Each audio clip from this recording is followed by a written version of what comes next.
Welcome to the LGBTQ Real Estate Podcast, connecting LGBTQ homebuyers, sellers, and real estate pros since 2007. My name is Jeff Berger. I'm the host of the show, and with us today we have a great guest, Michael Putnam. He is a home inspector from St. Louis, Missouri, and works with Pillar to Post. If you're not familiar, they're one of the largest home inspection companies in the country. Great reputation. We've been working with them for a long time. Michael, welcome to the show. Thank you. Thank you for having me. A pleasure. A pleasure. So, to people watching this podcast, our format is 15 minutes. We keep everything really brief. We know people are multitasking, they're busy, they've got some texts, some emails they want to attend to. Let's jump into it. Great. Michael, share with us a little bit about yourself, both personally and professionally. I have been a home inspector for a few years. I bought a franchise for Pillar to Post, a 10-year-old franchise from somebody who was retiring from the business, and I've grown it quite a bit. I have been in the building/home business for most of my adult life. I've lived in St. Louis for 20 years, having grown up in San Francisco. And St. Louis is a great place, and I've enjoyed all my time here. Great. Thanks for sharing. Yeah, I've heard great things about the community there. Very gay friendly, beautiful place to live, nice quality of life in general. Okay, so let's jump on. I know you have many LGBTQ clients, and I know that pertains to both consumers and to realtors because you work with a lot of realtors also to help their customers get a home inspection on their home. Okay, so tell us about what you love working with the LGBTQ community so much, both realtors and home buyers. Well, I love working with the LGBTQ community because they are an underserved community. We'll just put it that way. People don't necessarily cater to the things that are important to them, and we try to. From the side of a buyer, a lot of I think statistics show that a lot of LGBTQ people buy homes later in life for a variety of reasons, and their first time buying is at a point where people may assume that they understand a whole lot about homes and the way they work and the costs involved. And really what we as home inspectors do is we try to help educate and inform our buyers. At the end of the day, we're not there to give a bunch of reasons for a buyer and a realtor to renegotiate a price. We're there to help somebody understand about their home.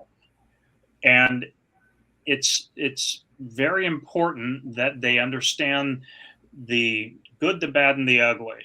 What if somebody is spending their life savings in order to put money down on a home, we want them to understand that the home that they're buying, that they've spent very little time in, might contain some areas that require additional investment later. We want to help them figure out how much later, how much the additional investment might be. For example, if somebody's going through a home that is 35 years old, it may have a 20-year-old HVAC system in there. It may be working just fine. But chances are within a few years, you may have to put in a new one. So our recommendations are to maintain it. And we might even recommend somebody get a home warranty to cover the potential loss for that. So, and with realtors, we just try to, we work along with realtors to help them market to the LGBTQ population here. Um, because we try to be their go-to people. We try to be their informational source. We try to help them out in any way possible.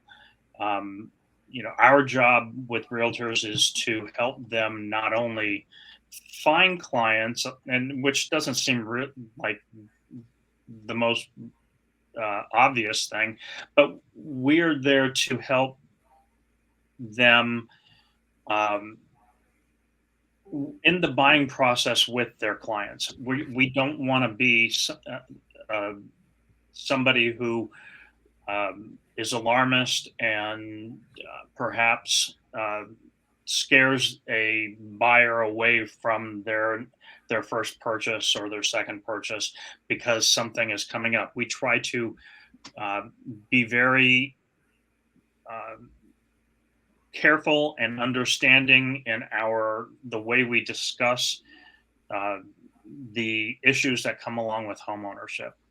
Yes, yes. Yeah, thanks for sharing that. It is very complex buying a home. Some people, they walk in, they look at the kitchen, they look at the patio, they look at the bedrooms, the bathrooms, and, they think, is this the home for me? But, there's more, like you said, there's the HVAC, there's the roof, there's the furnace very often. There's a lot of things that people don't think about. There could be cracks underneath the floor.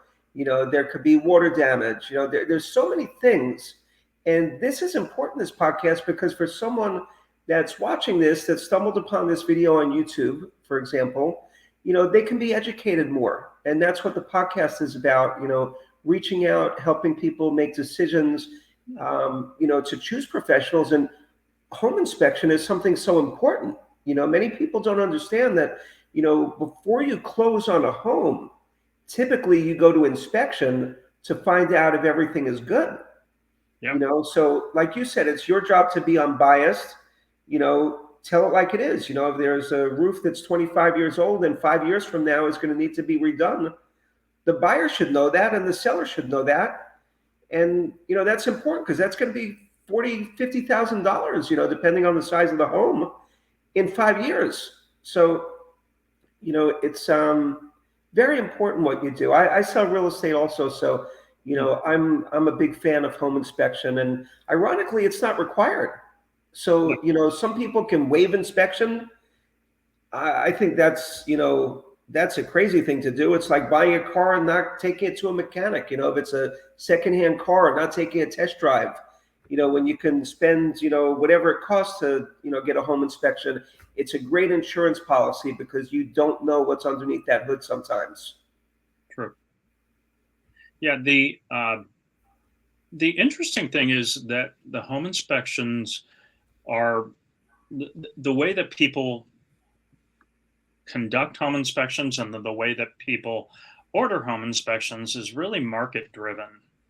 And Mhm. as a real estate professional, at when supply of homes are low and people are rushing in to buy homes, they're competing to buy homes, they sometimes will use as a negotiating tactic.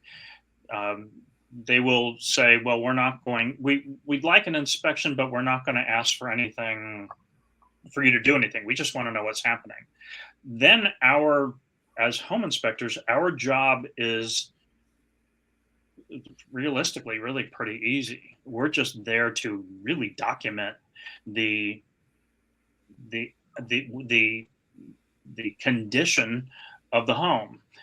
In the markets where people can negotiate a bit more, um, we have to do a bit more in terms of quantifying. It's not just a bad roof, an old roof, a roof with holes. It has to be more and more and more specific. Mhm.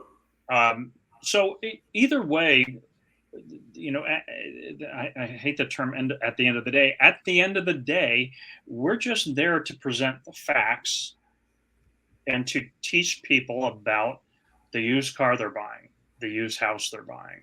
Yeah. Even new construction, Yeah, people get home inspections. correct. Builders aren't perfect, you Yeah. know. It's very normal to get a home inspection, even if it's a used car or a new car, whatever it is. But yeah, yeah, thanks for sharing that. So, for someone that's watching this, okay, so St. Louis, okay, let's talk St. Louis, okay, because we're local here for the Yep. moment. Tell us about the diverse housing stock in your community. Like, for example, if people are going out shopping for homes, it's very diverse from single family to condo to, rural. There's a lot. It's nice, right? Yeah, yeah. St. Louis is a it's a beautiful Midwestern town. Low cost of living, great outdoor recreation opportunities, rich culture, sports culture, cuisine. I mean, food. The restaurants here are great. There's a strong job market. The housing market is very similar. We have homes for pretty much uh, every income level. Not Hmm. every. Some people will unfortunately aren't able to afford homes, but there are homes here that you can purchase for very reasonable amounts to very expensive amounts. Uh, and the nice thing about St. Louis is that it is, or I'm saying St. Louis when I really mean St. Louis County, Jefferson County, St. Charles County, which Yes, is the general area. metropolitan, larger area. Um, it Everything is very accessible here. Uh, Hmm. you can if you're looking for $110,000 home, you don't have to live an hour and a half outside of St. Louis in order to be able to get it. You can get it very close, and um, and that is a great selling point for St. Louis. That has value right there. Yeah, Affordable housing in a beautiful community. right. That's well. Thanks for And sharing that, because maybe some people don't know that, yeah, the because mid, it's not very common. You can buy $110,000 home these days when the median price of homes in the nation is over 400,000. absolutely, and we have a very diverse uh, housing stock here, and we have a very diverse neighborhood set up here. It Very is nice. it's great. Very nice. Yeah, it's nice to love where you live. So, our next question is, we're rounding out towards the end of the show. What should LGBTQ individuals and families know about St. Louis that you'd like to share with them? I know it's ranked one of the top 10 LGBTQ friendly cities in the country. Sometimes it's been number one, actually. So, what's your take on that? I think most would say that St. Louis is a very friendly place. Um, it's welcoming. It's a great place to live. It's a great place to raise a family. Um, it it doesn't have it doesn't have a beach, but we have so many opportunities here that are just native to the area. Um, I believe that anybody from the left coast or the right coast could come here and find an area and a and a group that they would find welcoming. Uh, Very nice. yeah, Very nice. Great, great.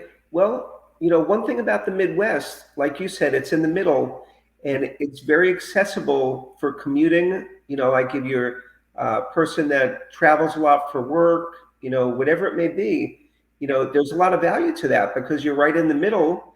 You're close to a lot of stuff. Whereas if you lived on the East Coast and you had to go to the West Coast, it's not as easy. So there's a lot of value there. yeah. So, okay. So, our last question, besides helping people when you inspect your homes, which is so valuable to them, what do you like doing when when you got some free time? What are your hobbies? I love being outdoors. I am a cyclist. There's beautiful areas to ride bikes here. Um, there's gravel trails. I do triathlons. I I spend as much time outdoors in the good weather as I possibly can, and that is what I Very love. nice. Yeah. Very nice. Well, we're not going to find you with the clicker in your hand on the couch, right? No, well, maybe in the middle of winter when it's snowing, but yeah, not necessarily. Agreed. I used to live in the Northeast, and I've had those winters. Yeah. And there's a place for that also. A little coziness, a little chill out. Yeah, With seasons come beautiful things. We have beautiful springs, beautiful falls. yeah. So it's very nice. Great, great. Well, with that said, it's springtime, so wishing you a great spring season. Thank you so much for joining us on the show. And at the end of each show, we do 2 thumbs up. If I could get 2 thumbs up from you, because the world is looking up. Okay, we're always keeping a positive attitude. And thank you, Michael. Thanks for joining us. Good seeing you.